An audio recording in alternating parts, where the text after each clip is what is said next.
Hello all, we are finishing up chapter 1. We're talking about nutritional ergogenics and research. This is part 4. Here we go. Nutritional ergogenics such as sports supplements and various forms like powders, pills, energy drinks, and bars have gained popularity for several reasons. Number one is that belief in performance enhancement, the perceived benefits associated with certain supplements can significantly enhance their performance, whether by increasing strength, endurance, or recovery speed. There are stories of success from other athletes or teammates who have used supplements that may influence their belief in their efficacy.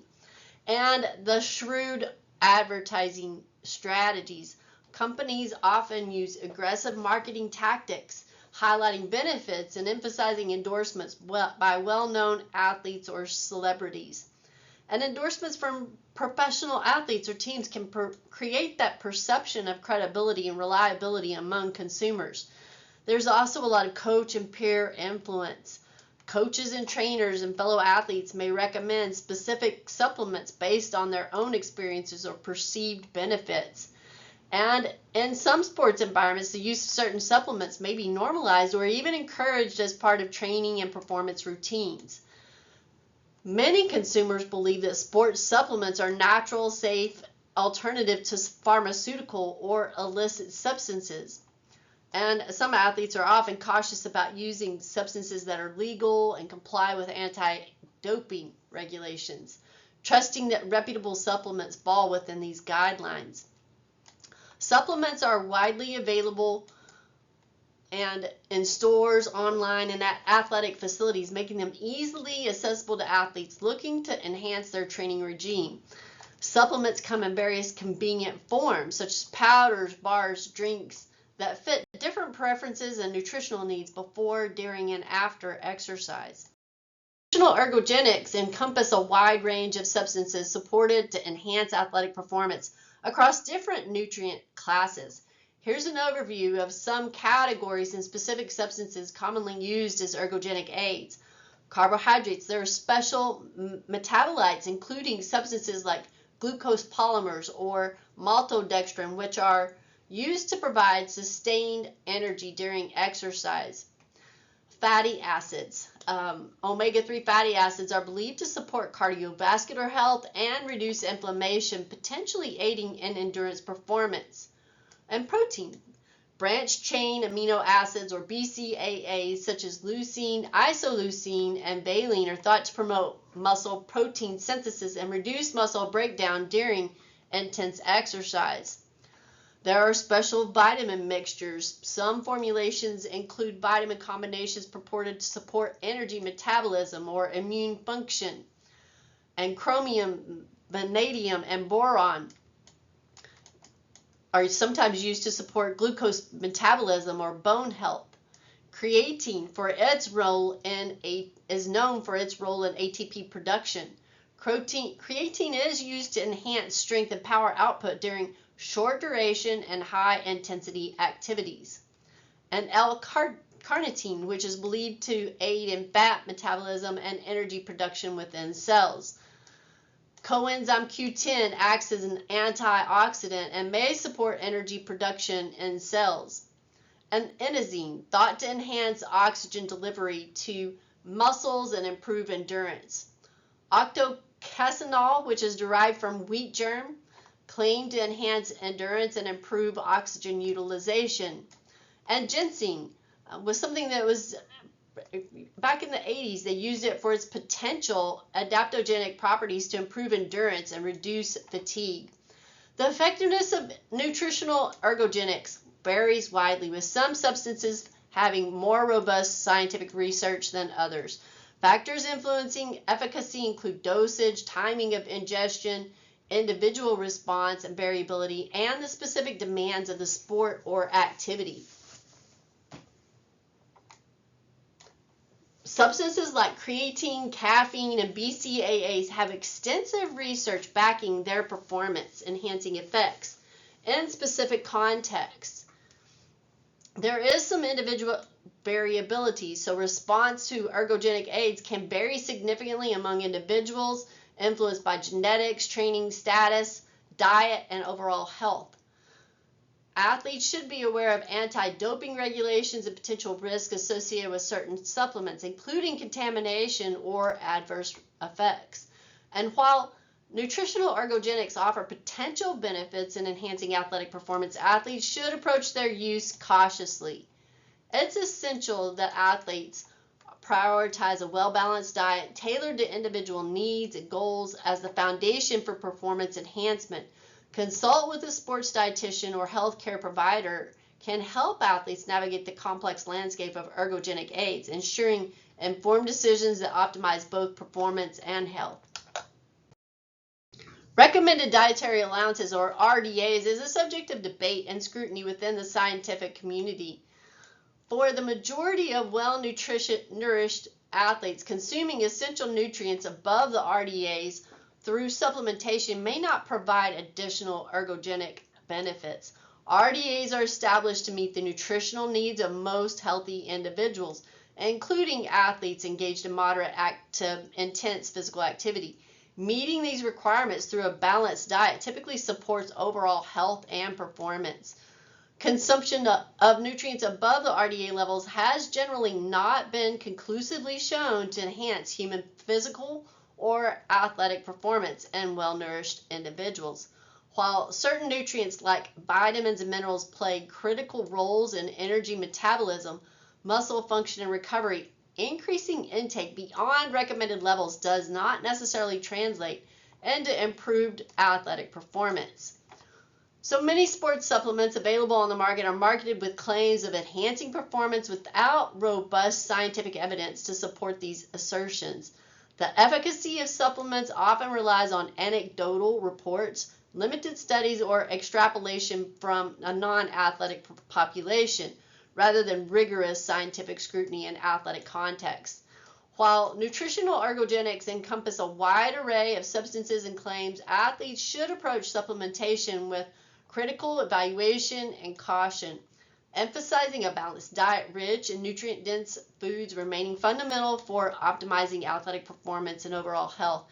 And consulting with qualified professionals can help athletes make informed decisions about the use of supplements tailored to their individual needs and goals. It's important to note that the majority of over-the-counter dietary supplements are safe when taken as directed. These products can provide various health benefits and support nutritional needs. However, there are potential problems with some supplements that we need to be aware of. Some supplements may contain chemicals that may have been linked to serious illnesses and even death, particularly when taken in excess. It's crucial to adhere to recommended dosages to avoid such risks. Mislabeled supplements can be a significant issue. Some products may contain unlisted substances such as stimulants or steroids. This not only misleads consumers but also poses serious health risks. Younger athletes in particular might believe that if one is good, then 10 is better. This mindset can lead to dangerous overdoses, emphasizing the need for proper education on supplement use. Understanding these risks help us make informed decisions about supplement use and promote safer practices, especially among vulnerable groups like young athletes. The legality of nutritional ergogenics, particularly in the context of sports, is a complex issue, influenced by regulations, anti-doping policies, and the quality control practices of supplement manufacturers. The use of pharmaceutical agents to enhance performance in sport is prohibited by the governing bodies of most organized sports. This practice, known as doping, is strictly regulated to ensure fair competition and athlete safety. Furthermore, some dietary supplements are also prohibited. For instance, anabolic steroids such as androstenedione are banned due to their performance-enhancing effects and potential health risks. And stimulants such as ephedrine are also prohibited because of their stimulant properties and associated dangers. Another significant concern is the contamination of sports supplements, which can cause athletes to fail doping tests. Contamination is widespread, and studies have shown that up to 25% of sports supplements targeted for muscle building and marketed on the internet were found to be contaminated with prohibited substances. This underscores the importance of caution and diligence when selecting supplements. In summary, while nutritional ergogenics can offer performance benefits, their use is highly regulated and associated with legal and health risks. Athletes need to be aware of these issues to avoid unintentional doping violations and protect their health. The rise of misinformation surrounding nutrition and health in sports, particularly related to dietary supplements marketed for performance enhancement, is a significant concern. And here are some key issues in consideration. Challenges with misinformation is a lack of scientific basis. There are unsubstantiated claims. Many marketed to athletes make exaggerated claims about their ability to enhance performance without rigorous scientific evidence to support their assertions. There are products that may promise rapid muscle growth, improved endurance, or faster recovery times without sufficient clinical trials or peer-reviewed research validating their effectiveness. There are safety and regulation concerns of contaminated or adulterated products. Some have been found to contain undeclared ingredients, including prohibited substances such as steroids or stimulants, which may pose health risks and may lead to doping violations. And regulatory oversight. While regulatory bodies like the FDA monitor supplement safety, the industry lacks comprehensive pre-market testing requirements, allowing products to enter the market with minimal oversight. And there's just a lot of consumer vulnerability. The athletes trust and are seeking competitive advantages by particularly vulnerable to marketing claims and peer recommendations regarding supplements. There's a lot of misinformation that can lead athletes to use products that are ineffective, expensive, or potentially harmful to their health, compromising their performance and well-being. It is essential to recognize that nutrition and health misinformation can lead to the widespread acceptance of claims that are not supported by well-controlled research studies. This misinformation can misguide people into making health decisions based on unfound or incorrect information. Moreover, nutrition and health misinformation is a significant industry. It is a big business with substantial financial implications. For instance, Americans spend nearly $1.5 billion annually on dietary supplements and vitamins. This massive expenditure highlights how misinformation can drive consumer behavior and market trends. Just as with general nutrition and health misinformation, hope and fear are significant motivators for athletes when it comes to using nutritional supplements. Athletes often turn to these products driven by the hope of improving their performance and achieving their goals, and by the fear of falling behind their competitors. The quest to gain a competitive advantage in sports is a powerful incentive. This drive can sometimes lead athletes to seek out and use supplements that promise quick or significant improvements, even if these claims are not backed by solid scientific evidence. Moreover, various factors can promote health misinformation in the sports context. One key factor is direct advertising in sports magazines and books. These advertisements often present supplements in a highly appealing light, sometimes exaggerating benefits and downplaying the risk, which can lead athletes into making misinformed decisions. It's important to be critical of the information we encounter, especially when it comes to products that claim to enhance health or sport performance. Here are some key questions to ask to help identify misinformation. Does it promise quick improvement in health or performance? Be wary of products that claim rapid results, as these are often unrealistic. Does it contain some magical ingredient or formula? Products boasting a miracle ingredient or formula should be scrutinized carefully. Is it marketed by popular personalities or sports stars? Celebrity endorsements do not guarantee the product's effectiveness or safety. And does it exaggerate a single truth about an ingredient? Watch out for claims that overemphasize the benefits of one ingredient while ignoring the overall context of a healthy diet and lifestyle. Does it question the integrity of the scientific or medical establishment? Products that claim to have been suppressed by the scientific community are often suspect. And does this person or magazine who recommends it also sell it? This can indicate a conflict of interest, as the recommender may profit from sales. Does it claim too good to be true? And remember the old adage, if anything sounds too good to be true, it probably is. When seeking reliable information, consider these key resources. Reputable books. Always check the author's credentials to ensure that they have the necessary expertise in nutrition and health. Government, health professional, consumer, and commercial organizations and their websites. Organizations such as the CDC, FDA, and the Academy of Nutrition and Dietetics provides trustworthy information based on current scientific research. Scientific journals. So peer-reviewed journals like the Journal of the Academy of Nutrition and Dietetics or the American Journal of Clinical Nutrition publish research studies and review that offer credible insights into nutrition and health. While some popular magazines can be reliable, it's important to check the credentials of the authors to ensure the information is accurate and based on sound science. And professional consultants with the recognized qualifications in nutrition and health can provide personalized and accurate advice.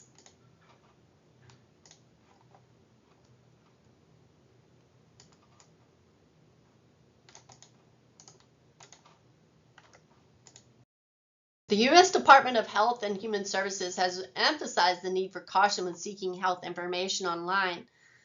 There's a lack of regulation, so there's no one to regulate the information available on the internet. This means anyone can set up a website or a home page and make any claim they wish, regardless of its accuracy or validity. Wikipedia and similar sites allow anyone to enter or modify information. While these platforms can be valuable resources, the open-edit nature means the information may not always be reliable or accurate. And then search engines such as Google and Yahoo host paid advertisements. These ads can contain biased information aimed at promoting products or services rather than providing accurate health advice. Here are some additional major points to consider. You always should compare the information you find online with other reliable resources. This helps ensure that you're getting a well-rounded view and can verify the accuracy of the claims. Check credentials. You want to examine the author's or organization's credentials. Many so-called nutritionists and health professionals may make false claims on the internet. Valid credentials and recognized expertise are key indicators of reliability. Be wary of advertisements and websites that advertise and sell products claiming to improve your health. These sites often have a financial interest in promoting their products, which can lead to biased or exaggerated claims. Bulletin boards and chat sessions you want to be really careful about because the information shared there is in an informal setting and is often anecdotal and may not be scientifically validated. And skepticism is healthy. Don't believe everything you read. Approach all online information with a critical mind and verify through trusted sources. Let's start by looking at research in the past. So researchers have worked to identify various nutrients in foods and determine their specific functions in the body. This foundational work has been crucial in understanding human nutrition. There's also been extensive research on the application of exercise to enhance sports performance, helping to optimize training and competitive outcomes. Now, if we shift over to foods and nutrients, researchers now focusing on the health benefits of certain foods and forms of exercise. This includes studying how specific foods can contribute to overall health and well-being. There's also ongoing research into the performance-enhancing effects of various nutrients, aiming to understand how diet can support athletic performance. The culmination of both past and current research efforts leads to evidence-based recommendations. These recommendations are grounded in scientific evidence, ensuring they are reliable and beneficial for health and performance. One of the key methods to providing valid information through research is epidemiological research, also known as observational research. This type of research involves studying large populations to find relationships between two variables. For example, researchers might study the relationship between dietary fat intake and the incidence of heart disease. There are two main types of epidemiological techniques. Retrospective techniques, which is a method involving comparing the diets of individuals who already have heart disease with a similar group of individuals or cohort who do not have heart disease. By looking back at their dietary habits, researchers can identify potential dietary risk factors associated with heart disease. And then prospective techniques. In this approach, researchers study the diets of individuals who do not have heart disease for a number of years. They then relate the findings to those who eventually do and do not develop heart disease. This forward-looking technique helps to identify dietary patterns that may contribute to the development of heart disease over time. Epidemiological research plays a crucial role in the field of nutrition by helping scientists identify important relationships between nutritional practices and health outcomes. For example, this type of research has been instrumental in studying the relationship between dietary fat intake and heart disease. It's important to note that epidemiological research does not prove a cause and effect relationship. Instead, it identifies associations that can suggest potential links between dietary factors and health conditions. Causality may be inferred if the relationship is very strong. To measure the strength of these relationships, researchers use indicators such as relative risk or odds ratio. The relative risk of 1.0 indicates a normal probability of developing the condition. An RR of 2.0 suggests twice the risk compared to the baseline, and RR of 0.5 indicates half the risk compared to the baseline. Experimental research, particularly randomized clinical trials or RCTs or intervention studies, is indeed crucial for establishing cause and effect relationship and scientific investigations. An independent variable, or the cause, in the context of studying diet and its effect on heart disease, the independent variable would be the diet itself. Researchers manipulate this variable by assigning different diets, such as high fat versus low fat, to different groups. The dependent variable is the effect. The dependent variable is what researchers measure to determine the effect of the independent variable. In this case, the occurrence or progression of heart disease. This variable is influenced by changes in the independent variable, which was the diet. Control groups are often used to enhance the reliability of the findings. These groups receive either a placebo in drug trials or maintain their usual diet in diet studies, allowing researchers to compare outcomes between the treatment group, those receiving the manipulated diet, and the control group, those not receiving the manipulated diet. By carefully controlling variables and randomizing participants, RCTs minimize biases and other extraneous factors that could otherwise affect the outcomes. This methodological rigor strengthens the ability to draw conclusions about causality between the independent variable of the diet and the dependent variable, the heart disease. Research on the effect of nutrition on sports performance often involves laboratory studies that aim to tightly control extraneous variables and simulate the physiological demands of specific sports. Laboratory studies are typically conducted in controlled environments, such as a lab or a controlled field setting, where researchers can manipulate variables like diet composition and measure outcomes such as endurance, strength, or recovery with precision. By controlling factors like training regimen, environmental conditions, and participant characteristics, researchers can isolate the effects of specific nutritional interventions on performance outcomes. Studies often design interventions that mimic the nutritional challenges athletes face during training or competition, tailored to the demands of their sport, such as endurance sports versus strength sports. While laboratory studies provide valuable insights into physiological mechanisms and performance metrics, there's a notable gap in research that directly examines how nutritional strategies impact actual competitive sports performance. Factors such as psychological stress, real-time competition dynamics, and strategic decision-making during games or races are harder to replicate in lab settings. Overall, while lab studies contribute significantly to understanding the physiological effects of nutrition on sports performance, translating those findings into a real-world competitive setting remains a challenge and an area of ongoing research interest. Conducting nutritional research related to health and athletic performance with human subjects Several challenges and considerations are crucial to ensure validity and reliability of findings. So some challenges are those unknown extraneous factors that are outside the researcher's control, such as individual variability in genetics, lifestyle, and environmental influences, can impact study outcomes. Controlling these variables adequately is challenging and essential for drawing accurate conclusions. The media may sensationalize or oversimplify research findings and potentially distort public perception of nutritional recommendations. It's important to critically evaluate media reports and seek information from primary peer-reviewed sources. The basis for dietary recommendations presented in various sources typically includes several key components of individual studies that are repeated by other scientists. So initial studies explore specific aspects of nutrition and health, which are then replicated and validated by other researchers to confirm findings. Reviews of RCTs and epidemiological studies. There are systematic reviews and meta-analysis compile and analyze results from multiple randomized clinical trials and epidemiological studies to draw comprehensive conclusions.